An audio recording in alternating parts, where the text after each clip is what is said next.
So we'll be dealing with rolling friction. Okay. First of all, we'll write what actually rolling friction means. Okay. So you write down the definition. Whenever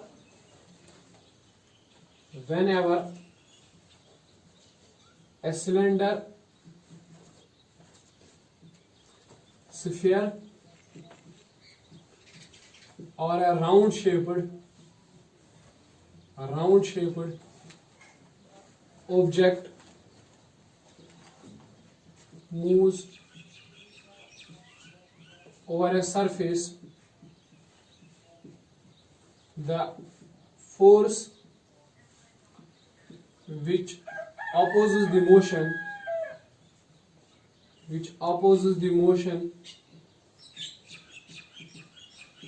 is called as rolling friction. Okay, is called as rolling friction. चलिए बेटा ठीक है, ध्यान दीजिए, एक ऐसा force जो frictional force है तब आता है वजूद में जब कोई राउंड ऑब्जेक्ट, ठीक है, राउंड ऑब्जेक्ट मूव करता है ऑन सम सरफेस. इस तरह से अगर आपके पास कोई राउंड ऑब्जेक्ट है and this round object is moving over some surface, मान लीजिए इस तरह से ये मूव कर रहा है, तो जब ये मूव कर रहा है ना इस तरह से, तो व्हाट हैपन्स, यहां से होगा एक friction, that is called as FR, rolling friction. Okay, यहां से एक फ्रिक्शन है, that is called as rolling friction. समझ रहे हो, क्योंकि ये ऑब्जेक्ट आगे चल रहा है, इस डायरेक्शन में मोशन कर रहा है, तो एक फोर्स ऑफ अपोजिशन जरूरी होगा which is called as a rolling friction. ठीक है कि नहीं. अब देखो, ये खाली राउंड ऑब्जेक्ट्स के साथ होता है, ठीक है.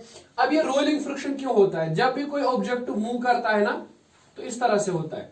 जब कोई ऑब्जेक्ट मूव करता है तो उस ऑब्जेक्ट का कुछ वेट होता है, ठीक है, जिसकी वजह से क्या होता है कि जैसे ही वो किसी सरफेस के ऊपर आ जाता है तो एक डिप्रेशन क्रिएट हो जाता है, लाइक दिस वे. ओके, एक डिप्रेशन सा वहां पे क्रिएट हो जाता है, लाइक दिस. जब ऑब्जेक्ट किसी सरफेस के ऊपर आता है, किसी सरफेस के ऊपर से स्लाइड करता है, तो एक इस तरह से एक डिप्रेशन प्रोड्यूस हो जाती है वहां पे, ठीक. और चूंकि ऑब्जेक्ट इस तरह से आगे जा रहा है, तो अब इस डिप्रेशन को क्रॉस करने के लिए इसे ये इंक्लाइन चढ़ना पड़ेगा, ये वाला इंक्लाइन, जो छोटा सा इंक्लाइन है, इसे चढ़ना पड़ेगा इसे, ठीक है, इसको इंक्लाइन करना पड़ेगा इसे, ठीक. सो देयरफॉर उस वजह से क्या होता है, कुछ अपोजिशन आती है मोशन को, ठीक है, जिसको हम लोग कहते हैं rolling friction. Okay, is that clear? ठीक है. सो यहाँ पे काज अगर समझाए तो सिंपल है, whenever an object rolls over surface, तो क्या हो जाता है, some depressions are created, कुछ depressions होते हैं which an object needs to overcome for शाबाश मोशन, ठीक है, विच कॉजेस फ्रिक्शन. ओके, जिससे क्या होता है, फ्रिक्शन हो जाती है, रोलिंग फ्रिक्शन आ जाती है यहां पे, ठीक है. अब एक ऑब्जर्वेशन है, वो ये है कि यहां पे जब हम ये रोलिंग फ्रिक्शन देखते हैं, रोलिंग फ्रिक्शन जो है ना, rolling friction is much less than kinetic friction. Okay, rolling friction जो है ना वो काइनेटिक फ्रिक्शन से कम होती है, ठीक है. आप इस तरह से लिख सकते हो, rolling friction is less than kinetic friction. Okay, और you may write that the coefficient for rolling friction is less than the coefficient for kinetic friction. Okay, ठीक है. तो रोलिंग फ्रिक्शन जो है ना वो बहुत कम होती है as compare to what, kinetic friction, right. So whenever an object rolls, it's easy, ठीक है, it's easy to move it as compare to when it slides. ठीक है कि नहीं, है ना. That is why I think the invention of wheel was considered so important, है कि नहीं. क्यों? क्योंकि व्हील में कौन सी फ्रिक्शन होगी, जब व्हील मूव करेगा, rolling friction, which is much less. Okay, है ना. सो अगर आप देखोगे ना, ये चीज बहुत इंपॉर्टेंट है, ठीक है. So this thing is very important, right, कि आप क्या करोगे कि अगर आप दो ऑब्जेक्ट होंगे आपके पास, एक ऑब्जेक्ट मान लीजिए स्लाइड कर रहा है इस तरह से, है ना, ठीक, और दूसरा ऑब्जेक्ट जो है रोल कर रहा है, ठीक है, इस तरह से. एक छोटे से टायर दो मैंने लगा दिए हैं नीचे, तो ये रोल कर रहा है, ठीक है। तो ऑब्वियसली कहां पे फ्रिक्शन कम होगी, रोलिंग मोशन में, ठीक है। दैट इज व्हाई हम ऑब्जेक्ट्स को यूजुअली स्लाइड नहीं करवाते हैं, ठीक है, उनको रोल करवाते हैं, ठीक। कोई बड़ा सा ऑब्जेक्ट होगा आपके पास, तो उसके नीचे एक छोटे 2 टायर्स लगे हुए होते हैं, ठीक है। कुछ टायर्स लगाते हैं ताकि क्या हो जाए, जो स्लाइडिंग फ्रिक्शन है वो कन्वर्ट हो जाए किसमें, रोलिंग फ्रिक्शन में, ठीक है। तो as rolling friction is less than kinetic friction, so all frictions are converted into rolling frictions, ठीक है। जितनी भी frictions कहीं पे होती है ना, उन सबको माना जाता है, it is better कि आप उनको rolling friction में convert कर दो, ठीक है कि नहीं, to ease the motion, ठीक है, ताकि मोशन क्या हो जाए, ऑब्जेक्ट की इजी हो जाए, ठीक है। फॉर एग्जाम्पल हमारे लिए इस काम को करता है व्हील डज सो, ठीक है, व्हील ऐसा करता है, ठीक है। दूसरा एक ऑब्जेक्ट है, अगर इस तरह से देखोगे लाइक दिस वे होता है, वो इस तरह से होता है, यहाँ पे एक ऐसे, यहाँ पे ऐसे कुछ, ठीक है, और यहाँ पे बीच में लगे होते हैं वो बॉल बेयरिंग्स इनको कहते हैं, ठीक है। इस ऑब्जेक्ट को ऐसे होते हैं, बीच में लगे होते हैं balls, You might have came across such things, ठीक है, आपने देखा होगा, राइट, ठीक है। अगर बाहर का ऑब्जेक्ट क्लॉकवाइज घूम रहा है, से for example I will take this motion है, क्लॉकवाइज घूम रहा है ऑब्जेक्ट, क्लॉकवाइज घूमने का मतलब क्या है, ऐसे घूम रहा है, ठीक है, आगे वाली डायरेक्शन में इस तरह से। तो ये जो बॉल बेयरिंग्स है ना अंदर से, ये कहाँ मूव करेंगी, ये बैकवर्ड डायरेक्शन में मूव करेंगी, okay. Imagine it to be a full tyre, okay, will imagine it to be a full, तो आपको आराम से समझ आ जाएगा। बताइए बेटा, व्हाट विल हैपन, जब ये ऑब्जेक्ट डाउनवर्ड जा रहा है, इस तरह से नीचे की तरफ, है ना, मतलब ये आगे जाने की कोशिश कर रहा है, तो ये बॉल बेयरिंग्स कहां जा रही है, ये बॉल बेयरिंग्स भी अंदर से मोशन में अपनी जगह पे ये पीछे की तरफ जा रही है ना, ठीक, यानी ऐसे, ये भी ऐसी जा रही है, ये भी ऐसे, ये भी ऐसे, ये भी ऐसे। तो ये एक टाइप में क्या, एक तरह से क्या करती है, इस मोशन को ये फेवर करें, ठीक है। देखो इस तरह से, नीचे इस तरह से जा रहा है ना ऑब्जेक्ट क्लॉकवाइज, है ना, ठीक। तो ये बॉल बेयरिंग्स क्या जा रही है, एंटी क्लॉकवाइज।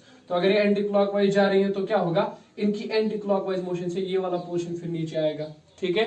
फिर उसके बाद ये नीचे जा रहा है, तो ये वाला पोर्शन फिर से नीचे आएगा, ठीक है कि नहीं, है ना, ठीक। सो क्या होता है, व्हेन आउटर टायर, ये याद रखना आपको, when outer tyre moves in clockwise direction, moves in clockwise direction, okay, inner balls moves anti-clockwise, supporting the motion of wheel, supporting motion of tire, है ना, supporting motion of tire, ठीक है। सो इनकी वजह से क्या होती है, फ्रिक्शन जो है वो कम हो जाती है, ठीक है। ये बॉल्स जो होती है ना यूजुअली स्टील की बनी हुई होती है, they are made up of steel, ये बॉल स्टील की बनी होती है, ठीक है। This is the outer cylinder, this is outer cylinder and this one is inner cylinder, okay. So there is a need to convert this sliding or kinetic friction into rolling friction, okay. Okay, देखिए, अब it has been observed that इस तरह से देखा गया है कि अगर आपके पास एक ऑब्जेक्ट है विच इज रोलिंग, जो रोल कर रहा है, और इसकी रेडियस जो है वो r है, अब आपको पता है it has some weight, downward weight mg and a normal reaction r, okay, whatever will be normal reaction, जिस डायरेक्शन में होगी, है ना, और यहां से इस वाली डायरेक्शन में क्या होगा फिर, रोलिंग फ्रिक्शन, ठीक है। It has been observed that कि रोलिंग फ्रिक्शन जो है, रोलिंग फ्रिक्शन इज, पहला point, directly proportional to normal reaction, ठीक है। Rolling friction is always directly proportional to normal reaction, ठीक है। रोलिंग फ्रिक्शन बाकी फ्रिक्शन की तरह नॉर्मल रिएक्शन पे डायरेक्टली डिपेंड करती है, F R is directly proportional to what, R, normal reaction, okay, it is one, first point, ठीक है। दूसरा point which is very important, inversely proportional to radius of object. अगर object की radius ज्यादा हो तो रोलिंग फ्रिक्शन कम होती है, ठीक है। अगर ऑब्जेक्ट की रेडियस कम हो तो रोलिंग फ्रिक्शन ज्यादा होती है, ठीक है। Means rolling friction is inversely proportional to radius, ठीक है। जो बड़े बड़े ऑब्जेक्ट्स होते हैं, जितना टायर बड़ा है, जितना व्हील बड़ा है, उतना उसमें रोलिंग फ्रिक्शन कम है, ठीक है कि नहीं, है ना कि that can easily move actually, ठीक है। आपने देखा होगा जो हेवी व्हील होता है वो इजीली मूव करता है, ठीक है। जो लाइट व्हील होता है वो इजीली मूव नहीं कर पाता है, ठीक है। तो दोनों को कंबाइन करें, you will get F R is directly proportional to normal reaction and inversely proportional to, okay यहाँ पे तो गड़बड़ हो गया, तो आर ही आर लिखा हमने, ठीक है। Okay okay, no worries, will write it by normal reaction N, okay. इसीलिए मैंने एन कहा था कल लिखेंगे, चलो ठीक है, कोई इशू नहीं, will write it by N, ठीक है, right. But you remember N is normal reaction, okay, it is shown in diagram, right. So and R is the radius, अब उल्टा मत करना, ठीक है। तो देखिए F R is equal to mu R N by R. What is mu R? Coefficient of rolling friction. जरा बताइए क्या होगा relationship? Rolling friction is less than kinetic friction which is less than static friction, okay, which is less than static friction, ठीक है। अच्छा, forces के बीच में क्या रिलेशन होगा? Rolling friction is less than kinetic friction which is less than static friction which is less than maximum value of the static friction, limiting static friction, ठीक है। Do remember these points, they are very important, okay.